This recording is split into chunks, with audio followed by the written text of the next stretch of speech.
હર હર મહાદેવ. આજે છે ડાયટનો 5મો દિવસ. જી હા, 30 ડેઝ ચેલેન્જમાં શ્રાવણ મહિનાનો 5મો દિવસ અને 5મા દિવસનું ડાયટ તમારું કેવું હોવું જોઈએ તેની વાત. સૌથી પહેલાં થેન્ક યુ સો મચ. આ ફિટનેસ ચેલેન્જમાં બહુ બધા લોકો જોડાઈ રહ્યા છે. તમે સારું એવું વેટ લોસ પણ કરી રહ્યા છો, કારણ કે મને હવે ધીરે ધીરે રિસ્પોન્સ મળવાનો પણ શરૂ થઈ ગયો છે. અને આ જ રીતે જો તમારો રિસ્પોન્સ મળતો રહ્યો તો મને મોટિવેશન પણ મળતું રહેશે. ને 30 દિવસમાં હું તમને શ્યોર કહું છું કે તમે સારું એવું વેટ લોસ કરી લેશો. ખાલી તમારે દિવસમાં 15 થી 20 મિનિટ વર્કઆઉટ માટે કાઢવાના છે. દિવસભર હું જે કહું એ ડાયટ ફોલો કરવાનું છે.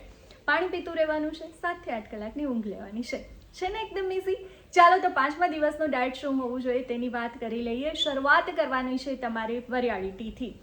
સેમ જે રીતે મેથી ટી બનાવી હતી એ જ રીતે બનાવવાની છે. રાત્રે 1 ગ્લાસ પાણીમાં 1 ચમચી વરિયાળી પલાળીને રાખી દેવાની છે.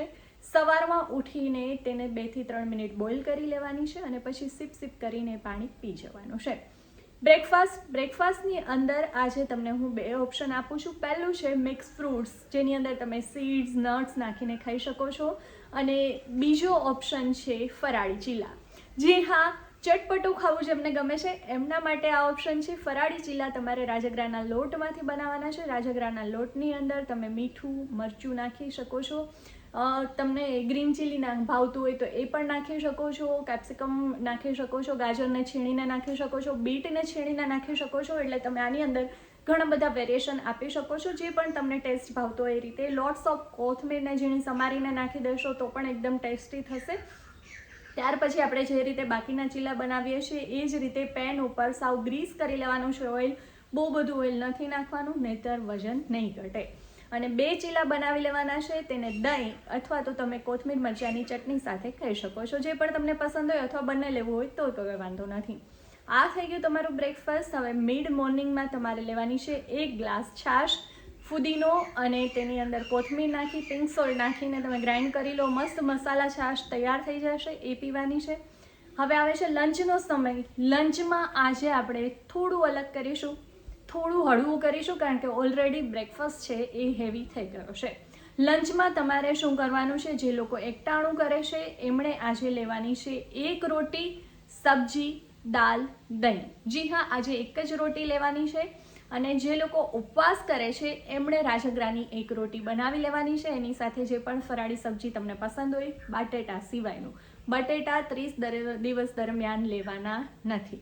જી હા, બરાબર, ઠીક છે. એટલે તમને જે પણ કેપ્સિકમની સબ્જી તમે બનાવી શકો છો, દૂધીની બનાવી શકો છો, એ પણ ફરાળમાં ખવાય છે. અથવા તો તમે ગાજર અને બાકી એમને સોતે કરી લો કેપ્સિકમ સાથે તો પણ તમે ખાઈ શકશો. અથવા તમે જે પણ સબ્જી ખાતા હોય ફરાળમાં એ તમે ખાઈ શકો છો.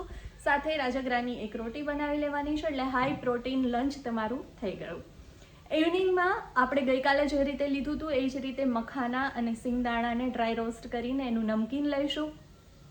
અને રાત્રે ડિનરમાં આજે લેવાની છે ચાટ. જી હા, ચાટ. કારણ કે મને ખબર છે કે ડિનર આવતા બધાને કંઈક ચટપટું ખાવાનું મન થાય છે. અને જો તમે ના આપો તો પછી તમારો ડાયટ પ્લાન એના ઉપર પાણી ઢોળ થઈ જાય. કારણ કે કંઈક ને કંઈક ખવાઈ જતું હોય. શ્રાવણ મહિનો છે, ઘરમાં જ્યારે વેફર તળાતી હોય, સાબુદાણાની ખીચડી બનતી હોય, એવું બધું જો બનતું હોય તો તમને પણ મન થશે. અને એટલા માટે જ હું તમને એવી ચાટ આપું છું કે તમારા ઘરમાં વેફરની બનેલું હશે ને તો પણ ઘરવાળા બધા તમારી ચાટ ખાશે, નહીં કે એવું ખાશે.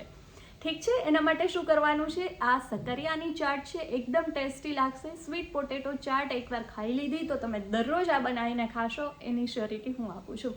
બનાવવાની કઈ રીતે છે? એને તમારે શક્કરિયા છે એને બાફી લેવાના છે.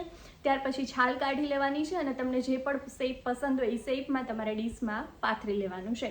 એની ઉપર તમારે દહીં નાખવાનું છે. પછી ગ્રીન ચીલીની ચટણી નાખવાની છે. તમે આંબલીની ચટણી ઉપરથી સ્પ્રેડ કરી દો. એની ઉપર કોથમીર નાખી દો, દાડમના દાણા નાખી દો, અને તમારી એકદમ હેલ્ધી ચાટ થઈ ગઈ તૈયાર. એને એન્જોય કરો. અને આ ચાટ છે એ તમારે 100 થી 150 ગ્રામ સુધી જ લેવાની છે. એ ભૂલાય નહીં. વધારે પડતો ખાઈ લેશો તો પણ તમારું વેઇટ લોસ નહીં થાય. ઠીક છે. અને રાત્રે ફરી પાછી વરિયાળી ટી પીવાની છે.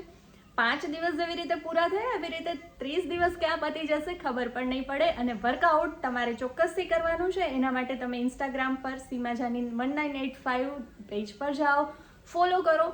જે પણ વર્કઆઉટ છે 5મા દિવસનું એ ચોક્કસથી કરજો.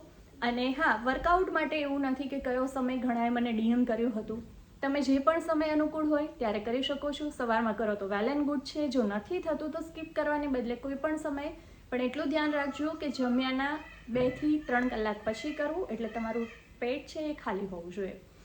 કાલે ફરી મળીશ નવા ડાયટ પ્લાન સાથે, અને આ જ રીતે 30 ડેઝ ચેલેન્જ અપનાવતા રહેજો. મને થમ્બ કરવાનું ભૂલતા નહીં. સાથે કોમેન્ટ પર કરજો કે તમને કેટલો ફરક પડી રહ્યો છે, જેથી મને પણ મોટિવેશન મળે. ને હજુ સુધી જો ફેટ સે ફિટ તક વિથ સીમા યુટ્યુબ ચેનલને તમે સબસ્ક્રાઈબ નથી કરી તો સબસ્ક્રાઈબ પણ કરી લેજો, લાઈક શેર પણ કરી લેજો. હર હર મહાદેવ.